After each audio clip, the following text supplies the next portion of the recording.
Nós estamos recebendo aqui a Camila Gili, que é da equipe do setor de saúde e principalmente ela atua aí junto à equipe da farmácia que trata aí dos casos relacionados a HIV. E até eu estava buscando aqui uns dados que nos foram passados semana passada pelo pessoal da SECOM sobre as ações que estão sendo intensificadas em relação ao combate ao HIV. E é justamente sobre esse assunto que a Camila vem aqui conversar conosco. Tudo bem, Camila? Tudo bem. Bom dia ou boa tarde para todo mundo, né? Bem-vinda novamente. Já fazia tempo, né? Fazia tempo já. Fazia tempo. Até que eu nem lembrava que fazia tempo já que a Camila não tinha estado aqui conosco. Essas ações, Camila, o que são essas ações de fato? Geralmente nas vésperas de algumas festas que a gente sabe que o pessoal acaba bebendo mais e se soltando mais, a gente faz algumas ações de prevenção justamente para orientar a população com as doenças infecto-contagiosas que são transmissíveis por relação sexual. Uhum. Então, véspera de carnaval, véspera do Dia Mundial da Luta contra a AIDS, já é bem fundamentado aqui no município. Na véspera de carnaval a gente sempre faz uma blitz do preservativo que a gente chama, que a gente sai à noite, a gente sai do nosso horário para justamente buscar essas pessoas que não conseguem acessar a unidade de saúde durante o dia, ou porque não podem, porque trabalham, enfim. E tenta acessar a população que não é tão fácil de chegar nas unidades, né? Pra gente aumentar o número de diagnóstico. Semana passada vocês fizeram uma ação mais incisiva, né? Onde é que vocês foram? Na quinta-feira passada a gente saiu, nosso foco era casa de prostituição, então a gente visitou algumas casas de prostituição e alguns bares da cidade. Faz uns 2 ou 3 anos que a gente tem disponível no SUS o autoteste, que é um teste de HIV que você faz em você mesmo, em casa. Ele é disponível para toda a população, quem quiser pegar, fazer, pode fazer. E aí o nosso foco nessas casas de prostituição era pegar essas meninas, esses meninos que acabam fazendo o programa, para fazer os testes, eles mesmos fazerem os testes e eles terem testes disponíveis se eles quiserem fazer nos seus clientes, que eventualmente apareceriam, até amigos, familiares, enfim. O importante é testar. A gente entende que quanto mais pessoas testarem, mais pessoas vão ter diagnóstico precoce, e o diagnóstico precoce é muito mais interessante pra gente do que uma pessoa que caia lá no Azambuja muito doente, porque já tá com muito tempo com diagnóstico e acaba não sabendo que tem. Como é que está a estatística em Brusque em relação ao HIV? Tem diminuído, crescido? Ele vem mantendo numa constante, assim, o que a gente fica muito feliz é que a gente não tem mais crianças com HIV em Brusque, então a gente ganhou um selo de erradicação da transmissão vertical, então faz mais de 15 anos que a gente não tem nenhuma criança com HIV em Brusque, né? A gente não tem mães que passam para filhos, a gente já fez mais de 900 partos nesse período. Mas tem uma média, assim, algumas variações, mas a gente tem uma média aí de 30 a 50 casos novos por ano. Às vezes essas variações a gente vê agora uma população muito jovem, muito cedo, com diagnóstico, né? Diminuiu um pouco com a questão da PrEP, da PEP, das alternativas que a gente tem para não se pegar o HIV. Hoje a gente tem muito mais informação, muito mais acesso, mas a gente espera que diminua cada vez mais. Quando eu entrei no SAI, a gente tinha uma média de 80 diagnósticos, isso já diminuiu bastante, a gente foi para 50, 40, então a gente fica cada vez mais feliz porque está diminuindo. E não é por falta de informação, né? Nem pro preservativo, por exemplo. Não, seria o quê? A pessoa, não vai consumir comigo? Muitas vezes as pessoas, a relação sexual, ela não é uma coisa que a gente muitas vezes pensa pra fazer, né? Então você olha a pessoa, acha a pessoa bonita, acha interessante, às vezes não tem preservativo, às vezes não sabe usar, às vezes não gosta de usar, né? Então, assim, a gente tem várias coisas. Hoje a gente entende, como profissional de saúde, que o preservativo não é a única metodologia de prevenção. É a mais eficaz, é a mais barata e a mais acessível. Tem disponível em todas as unidades de saúde, tem disponível para comprar, tem disponível em todo lugar. A gente até uma época deixava ali fora do SAI, na rua mesmo, para quem quisesse pegar. Mas a gente sabe que não é a mais aceitada pela maioria.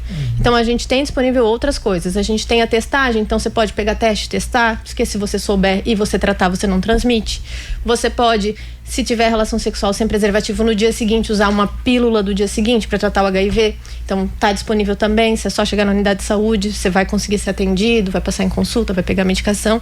E tem também é como se fosse um anticoncepcional para não pegar o HIV, que é a PrEP, que você toma medicação e acaba não pegando HIV. Hoje no SUS é só em comprimidos, mas a gente já tem injetável no Brasil. Você toma uma injeção a cada 6 meses, por exemplo, e você está prevenindo o HIV e não vai pegar ele. Então a gente sabe que provavelmente os casos de HIV vão ficar muito menores agora ao longo vai ser só naquela população mesmo que não tem acesso a nenhum tipo de informação, que acaba tendo mais dificuldade mesmo de acessar os serviços e a orientação. Eu estava conversando no final de semana, tenho filho adolescente, entrando justamente nesse tema, né? E eu sou um pai muito aberto e muito tranquilo para conversar. E o meu filho me contando como é que tá a vida, ele não mora comigo, contando como é que estava, vi que ele já estava namorando, a namoradinha pra cá, e entramos nesse assunto, né? Eu falei para ele, filho, preservativo. Você sabe o que é um preservativo? Sei, pai, você já me mostrou, tá, mas quando eu receber, ele tá trabalhando, eu vou comprar. Mas tem lá na unidade básica, de mas eu não vou lá pegar, eu tenho vergonha. Essa é vergonha, eu vou lá e pego para você. O importante é que você tenha, e aí não é uma questão de incentivar, a gente tem que lidar com a realidade. Filho adolescente de 16, 17 anos, você acha que ele não tá com a vida sexual ativa? A gente tem que ter cabeça para orientar e dizer o seguinte, olha, preservativo. Não é só uma gravidez, é doença que você pode pegar, enfim. Vocês lidam muito com esse tipo de resistência de familiares, dos próprios jovens com relação a isso? A gente lida. Na verdade, todo mundo tem muita vergonha, né? Todo mundo transa, mas todo mundo tem vergonha de admitir. Eu não sei por quê, porque é uma coisa totalmente natural. Principalmente na população que é mais jovem e na população que é mais velha. E geralmente são as duas populações que a gente acaba tendo diagnóstico de pessoas, né? Sim. Ou então, você casado, se você for na unidade de saúde pegar um preservativo, vai dar um falatório. Exatamente. Né? O pessoal tem medo. Mas às vezes tá usando com a esposa, né? A gente não sabe a dinâmica do casal, mas o pessoal tem muita vergonha. O SUS, ele entende, a preservativo do SUS, ele tinha uma fama de ser ruim, porque é grosso, porque não sei o quê, porque... Então hoje já tá a gente tá tendo uma modernização. A gente tem agora todos os preservativos disponíveis aqui no município, por exemplo, eles são texturizados para melhorar a adesão principalmente da população jovem. A gente tenta, como serviço, não deixar... A gente deixa o preservativo visível, disponível, mas também tenta deixar mais escondidinho pro pessoal que tem vergonha. Sim. Mas a gente tem muita resistência. E no diagnóstico também a gente tem muita resistência. Porque assim, ninguém tá livre de pegar o HIV. A gente não tem como saber. A gente não sai de casa achando que vai pegar. E quando a gente tem diagnóstico, geralmente as pessoas se sentem muito culpadas. Ai, meu Deus, o que vão pensar de mim? E se a minha mãe descobrir, o que vai acontecer? Então, assim, ainda tem um caminho muito grande de preconceito para se vencer e de vergonha de uma coisa que eu acho que é totalmente natural. Acho que se os pais conversassem com os filhos, se tivesse, às vezes, preservativo disponível em casa, talvez seria uma realidade diferente que a gente teria, né? Eu tenho 3 filhos homens e eu fiz isso com eles, sentei com os 3 e mostrei para eles o que é um preservativo, ensinei como eles devem colocar, inclusive o meu filho, um dos meus filhos, o pai, eu já tive minha primeira relação sexual. E aí ele me explicou, disse, eu fiz exatamente como você tinha me orientado a fazer. Então, quer dizer, é uma situação que acaba a gente como pai, pelo menos, fica satisfeito, quer dizer, a missão foi cumprida nesse aspecto, né? Mas a gente percebe que há uma resistência muito grande. Tá incentivando um adolescente, um menor a ter relação sexual muito cedo. Não é uma questão de incentivar, realmente é uma medida de precaução, né? E os casos de doenças sexualmente transmissíveis, eles estão nessa faixa etária de jovens, se você colocou de jovens e pessoas mais velhas, como é que é uma estatística? O nosso carro-chefe de idade em relação ao HIV, que a gente tem um pouco mais de dados, é de 25 a 35 anos. Então é essa população que acaba tendo o diagnóstico. Muitas vezes é uma população que se infecta bem mais jovem, mas acaba descobrindo mais tarde, né? E as pessoas de idade, elas não cresceram usando preservativo. Isso não era uma coisa comum. Sim. Então tem muita gente que não consegue usar, que acaba perdendo a ereção, tem dificuldade. Então, assim, é nessa população que às vezes acontece. A gente teve há uns 3, 4 anos atrás um boom de pacientes acima de 60 anos. Agora deu uma diminuída, boa, assim. Eu acho que o pessoal também vai ficando mais velho. Já é uma geração que já acompanhou muita coisa, né? Mas assim, é de 25 a 35 anos, a maioria é gente saudável que acaba fazendo o teste cedo que é o que a gente quer, né? Porque assim, o importante é você saber que tem a doença antes de ter algum problema relacionado a ela. E aí é bem mais tranquilo para tratar. Você vive uma vida normal com uma doença crônica, né? E Camila, como é que fazer essa ação durante todo o ano, não somente nas festas, né? Porque agora nas festas todo mundo vai procurar. É o momento que tá todo mundo falando. Então, e a sequência do ano para o que a gente faz? Principalmente no SAI, a gente faz muita distribuição de preservativo para as casas noturnas, né? A gente dá à vontade o quanto eles quiserem. Então, as profissionais do sexo, elas buscam muito a gente também pela questão da PrEP. Então, elas levam muito testes. Então, muitas das meninas levam para suas meninas lá na casa onde elas moram, porque também O que a gente vê é que com a advinda dos aplicativos de prostituição, as casas de prostituição, elas estão diminuindo. Geralmente as meninas alugam apartamentos, moram todas juntas, acabam fazendo atendimento em algum outro local, até mesmo no próprio apartamento, mas não existe mais uma casa de prostituição. Então, o nosso carro-chefe é tentar chegar nessas meninas. E muito boca a boca, né? Então, assim, a gente está sempre lá disponível para orientar. A gente não tem agenda, você pode chegar e fazer teste lá à vontade. Tem horário, né? Porque a gente trabalha com teste das 8 até as 10h30, da 1 até as 3h30. E a gente tenta ao máximo possível alcançar elas de boca a boca. E é um teste que sai o resultado na hora, né, Camila? Ele é rápido, né? Sim, o resultado sai em 15 minutos e o autoteste ela pode levar para casa, também sai o resultado em 15 minutos. E agora no carnaval, agora essa ação a gente está falando até pela proximidade com o carnaval, é uma época onde vocês costumam detectar mais situações de pessoas que contraem não só o HIV, né, outros tipos de doenças. É um período que costuma ter estatisticamente. A gente tem mais buscas depois de feriadões, assim. Depois de feriadões. Feriadão que o pessoal sai, principalmente no verão, o pessoal sai, bebe mais, a gente acaba tendo mais busca por testes depois. Não é especificamente o carnaval em si. Sim. Mas os feriadões, geralmente, depois a gente tem bastante procura. Porque o carnaval é uma coisa que ficou, aqui, né? Não é tão comum também a gente ter carnaval, né? E ficou aquela coisa de essa relação muito enfim, de tudo que é ruim relacionado ao carnaval. Promiscuidade e carnaval, né? Mas é que aqui no sul a gente não tem tanto carnaval. Sim. Principalmente aqui em Brusque, a gente praticamente não tem carnaval, ainda né? Bem, né? Ou não, né? Depende do gosto, né? Depende do gosto. Eu não sou fã do carnaval, mas não tenho nada contra quem gosta. Eu penso que é uma maneira, cada um. Acho que é uma festa de extravasar, né? Enfim, também não tenho nada contra, gosto do feriado. Sim. Admito. Mas o que a gente vê é que depois de feriadões, geralmente a gente tem mais procura, e principalmente feriadões onde é mais calor, porque o pessoal acaba saindo mais, né? E agora a gente não tem mais o Naveguei, mas antes a gente Naveguei acabava tendo um pouquinho mais de procura por causa disso, assim. Mas é feriadões no geral, não é o carnaval específico. Aqui no sul não é. Mas eu tem colegas no Rio de Janeiro, São Paulo, que depois do carnaval a situação bomba. Antes e depois do carnaval.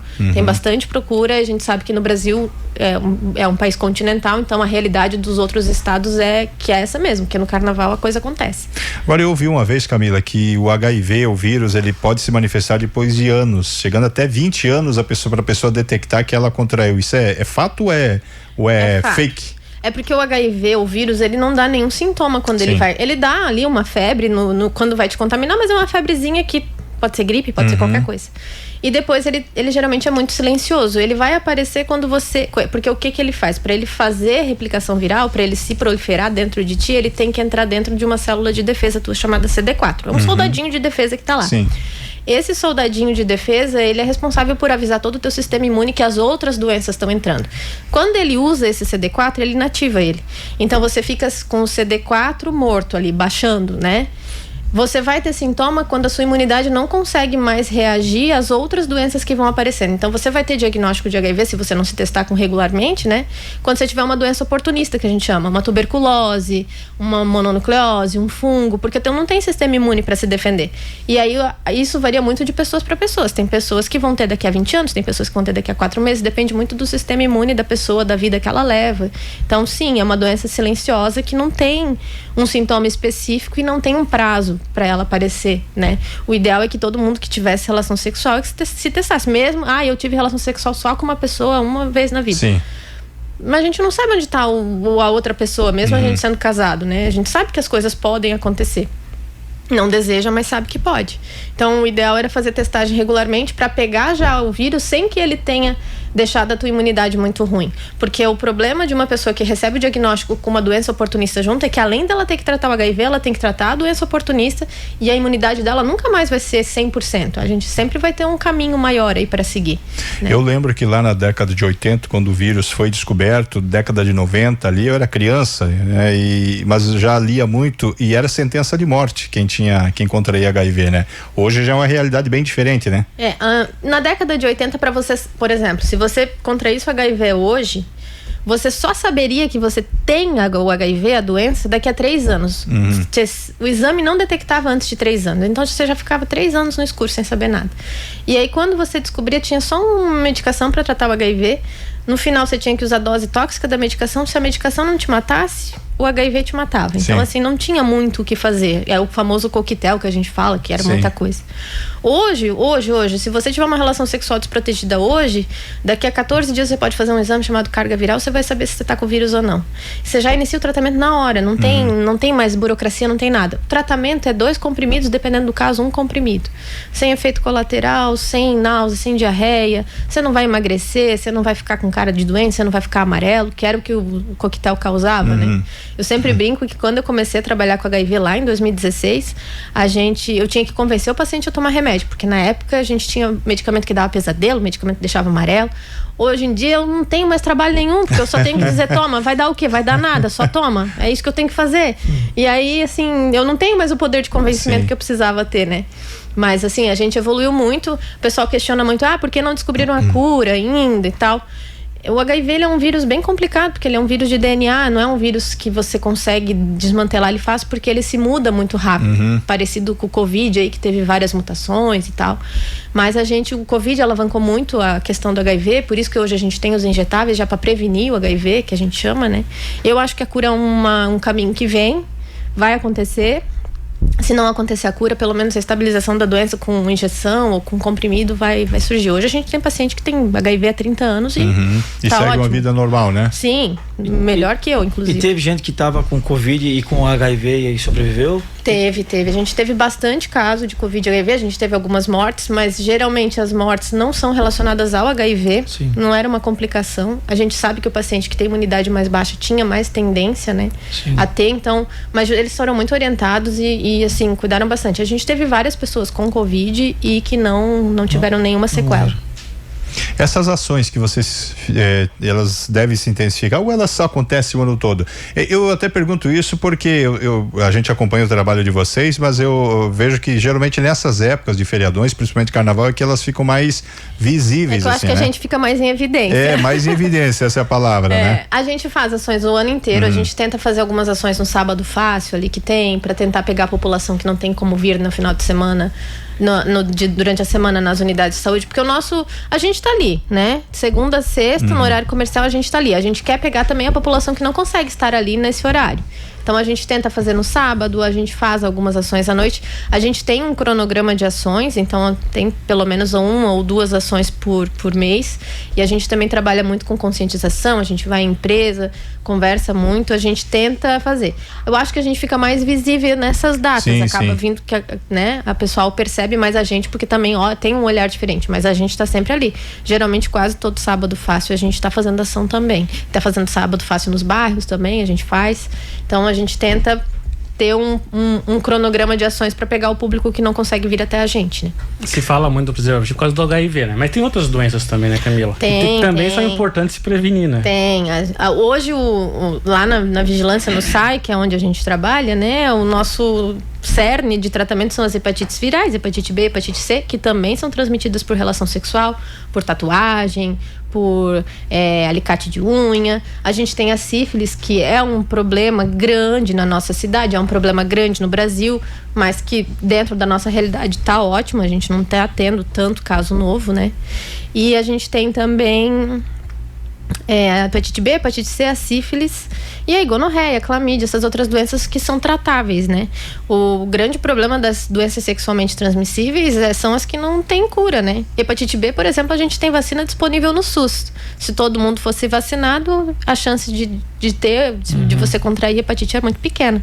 Hepatite C hoje tem cura. Então a gente já tratou 122 pessoas que curaram de hepatite C. Então, assim, se você tem a doença hoje, você vai ser tratado e vai curar. É um tratamento caro, custa aí uns 300 mil, mas tem cura, a gente consegue tratar.